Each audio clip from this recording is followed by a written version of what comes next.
Vis galvojau padaryti tokio tipo video, kur matytųsi analizė išvykos ant šlaito.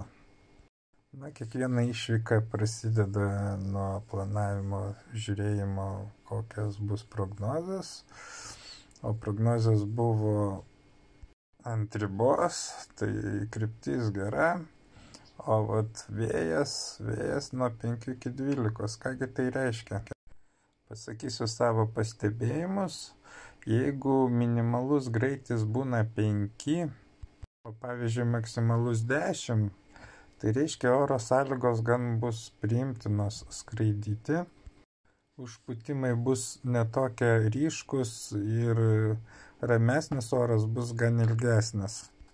Bet jeigu padauginus iš 2 minimalų greitį rezultatas yra mažesnis negu prognozės, pavyzdžiui šiuo atveju 5-12, reiškia greičiausiai vėjas bus gūsingas, trumpalaikiai nurimimai gan trumpi ir galima nuspėti, kad oro sąlygos bus gan sudėtingos skraidyti. Tai yra labai gan svarbu, kad prognozės būtų, pavyzdžiui, 5-9, 5-8, 5-10, o 5-11 jau prasideda problemas.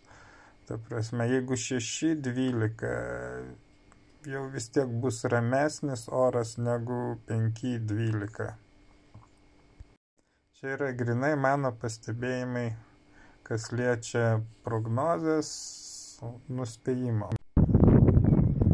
Lieka išsiaiškinti užpūtimus, ta prasme, kiek trunka stiprus užpūtimai ir kiek nurimimai.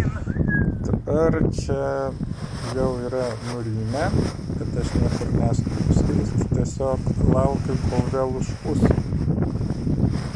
Ir taip išsiaiškinsiu tarpus tarp nurimimo ir sustiprėjimo. Vietoj matosi sustiprėjimas nedidelis. Čia vėl nurimo. Vienu žodžiu išsiaiškinau, kad užpūtimai būna ilgesni negu nurimimai, tai jau šioje vietoje jau buvau nusprendęs nebeskristi, o žaisti tik ant žemės. Prie sparno aš pratinuosi. Taigi oro sąlygos yra tokios. Ir aš mokausis valdyti sparną sunkesniam sąlygom, bet jos yra priimtinos iš tikrųjų. Kągi aš čia darau? Visų pirma,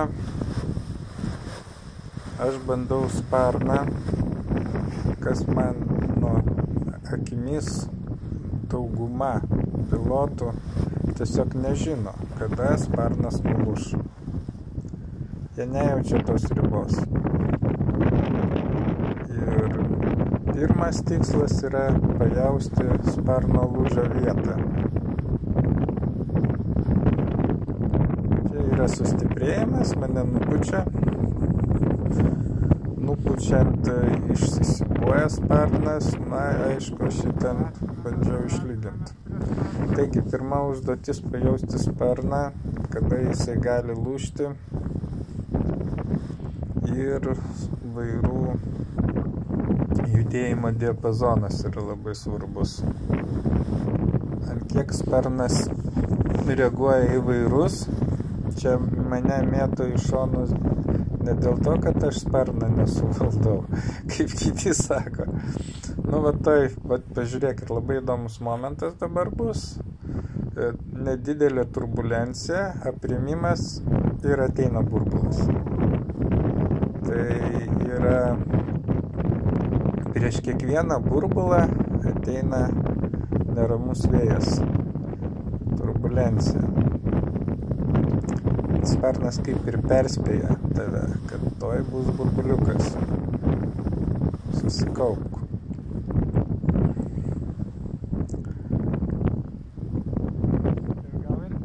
Tai yra pagrindinė išvykos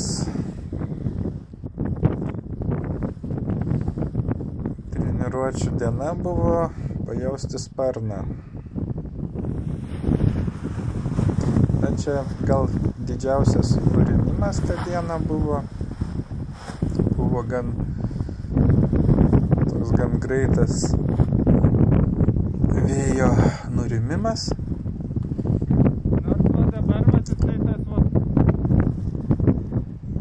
Ir gal jisai mane šiek tiek atpalaidavo. Galima būtų bet vis tiek labai gerai, kad aš neskridau, nes prieš tai rodė, kad tas nurimimas vis tiek trumpalaikis. Taigi žinom, kad prieš kiekvieną burbulą rimtesnis sparnas tampa neramus. Ilgesnis. Tai vienam pirmin atgal sudrožt būtų galima. Dabar galima stebėti, kas bus toliau.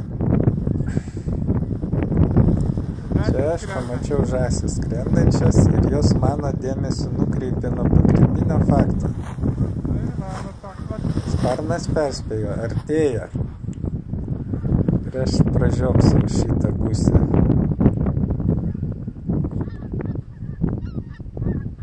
Na, aš šioje vietoje jau nusprendžiau daugiau, kaip sakant, likimo netampytų žąsų.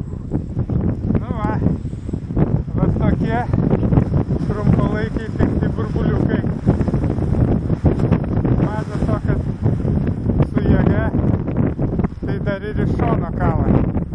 Čia gavosi jau iš dešinės pusės įtempimas. Kairiai pusiai burbulas buvo ir kaip jisai mane suniamniavo. Kaip pukelį. Kai pažiūrėsiu video, papasakosiu, ką aš ten dariau ir kokie jausmai pas mane buvo. Čia pajaučiau traukimą ir pagreitį, pagalvojau, kad bus blogai, bet pajaučiau, kad sparnas laiko mane ir pakėliau kojas. Čia jau permečiau svorį ir užspaudžiau dešinį vairą, pradėjau tiesintis. Čia jau visiškai pilnai kontroliuojamas skrydis ir nusileidimas.